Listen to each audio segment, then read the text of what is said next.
అనంతపురంలోని చిలుమత్తూరు sub registrar Prasad Babu ఇంట్లో ACB అధికారులు సోదాలు నిర్వహించారు. సోమశేఖర్ అనే ప్రైవేటు వ్యక్తి ద్వారా సబ్ రిజిస్ట్రార్ నగదు లావాదేవీలు జరిపారనే ఆరోపణతో గతంలో కేసు నమోదైంది.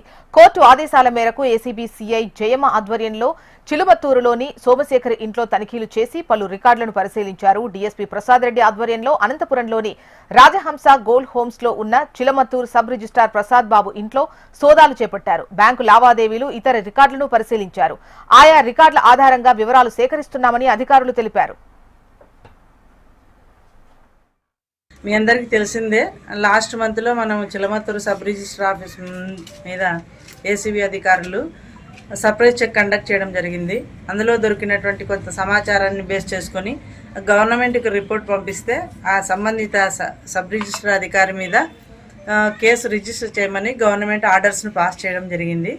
ఆ ఆర్డర్స్ మేరకు నిన్న కేసు రిజిస్టర్ చేశాము. ఆ కేసుకు సంబంధించి మన సర్ప్రైజ్ చెక్ కండక్ట్ చేసినప్పుడు ఆ సబ్ రిజిస్టర్ గారికి సహకరించినట్లుగా కొన్ని ఆధారాలు ఉన్నందున ఈ సోమశేఖర్ అనేటువంటి ఒక ప్రైవేట్ పర్సన్ని లాస్ట్ టైం కూడా మేము ఎగ్జామిన్ చేశాము.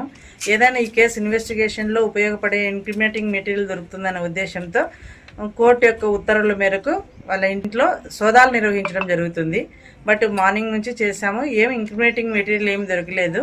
అబ్బాయి అక్కడ పనిచేస్తున్నాడు కాబట్టి ఆ సబ్ రిజిస్టర్తో ఉన్నటువంటి ఆ రిలేషన్ని ఎస్టాబ్లిష్ చేయడం కోసం, ఏదైనా ఆధారాల కోసం మేము రావడం జరిగింది. ఇప్పటివరకు అయితే ఎలాంటి ఇంటిమేటింగ్ మెటీరియల్ ఈ సోదాలో మాకు